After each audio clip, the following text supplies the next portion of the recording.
السلام علیکم ورحمۃ اللہ۔ امام حسین کی شہادت کے بارے میں آج بات کریں گے۔ میدان کربلا اسلامی تاریخ کا ایک اہم ترین اور دردناک ترین واقعہ ہے جو یوم عاشوراء کے موقع پر واقع ہوا تھا۔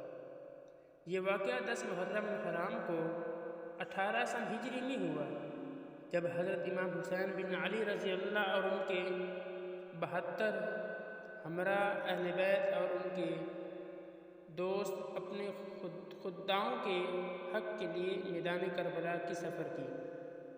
حضرت امام حسین رضی اللہ کے بڑے بھائی یزید بن معاویہ نے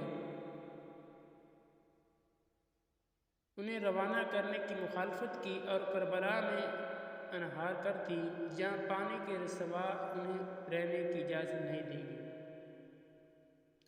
محرم کی 10 تاریخ کو یزید کی فوج نے کربلا میں حضرت امام حسین رضی اللہ اور ان کے دوستوں کے ساتھ حصار بنا دیا۔ بڑھتی گرمی کے باعث اہل بیت کو پانی کی بہت زیادہ یقین دہانی ہوگی اور ان کو پیاس لگ گئی، مگر یزیدی فوج پانی کے رسے کو بھی اٹھانے نہ دیتی۔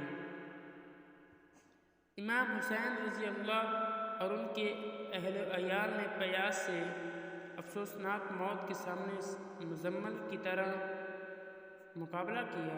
یہ واقعہ اسلامی تاریخ کی ایک اہم مخلص ترین مقابلے کی مثال ہے جو انصاف اور امانت داری کے لیے قربانی دینے کی عظیم تعلیمات رکھتا ہے۔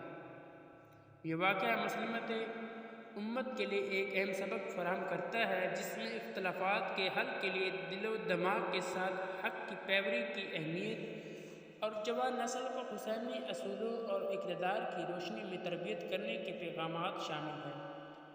اہل بیت کے اقوال اور عمل نے مسلم امت کے لیے ہمیشہ رہنمائی کے لیے میدان کربلا کے واقعے نے ان کی قربانی اور اظہار حق کو ہمیشہ کے لیے یادگار بنا دیا۔